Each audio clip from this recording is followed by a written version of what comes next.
It's an unfortunate part of flying. Cancellations and delays, which could leave you stranded for hours or even days on end. If the reason's because of the weather, there's not much you can do. But if the airline is to blame, you may be entitled to compensation.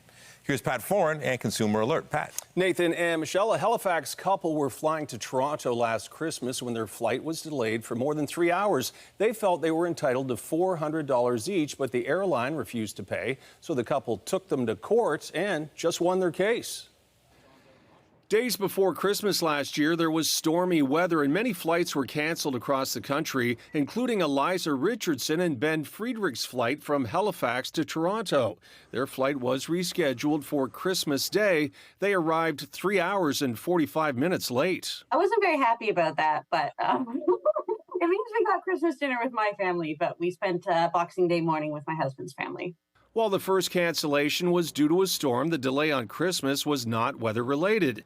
If a disruption is within an airline's control and not connected to safety, it must pay compensation of $400 if a flight is 3 to 6 hours late, $700 if it's 6 to 9 hours late, and $1,000 if it's more than 9 hours late. Richardson decided to file a claim. It was a clear evening. The delay was more than 3 hours. It sort of felt like we hit all the requirements. WestJet denied the claim twice. Richardson, who was articling to be a lawyer, took the case to small claims court in Nova Scotia.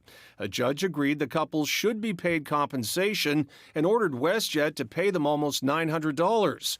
Richardson was pleased to win the case and says the money will go to good use.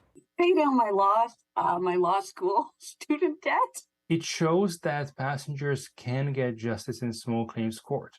The Group Air Passenger Rights says the ruling shows airlines should be held accountable to pay compensation when delays are their fault. The court really saw what WestJet was doing in practice, that they have been trying to just make up all sorts of excuses just to avoid paying compensation. And the court didn't like it. CTV News reached out to WestJet and the airline said it was reviewing the decision but had no comment. Richardson says she encourages others to go to court if they feel an airline owes them money. If you have the time and the energy and the $100 filing fee, I would say why not give it a try. And the passenger rights group says the federal government should do more to make airlines pay compensation when they're supposed to, saying Canadians shouldn't have to go to court to get what they deserve. On your side, I'm Pat Foran. If you have a consumer story idea, email us at alert@ctv.ca.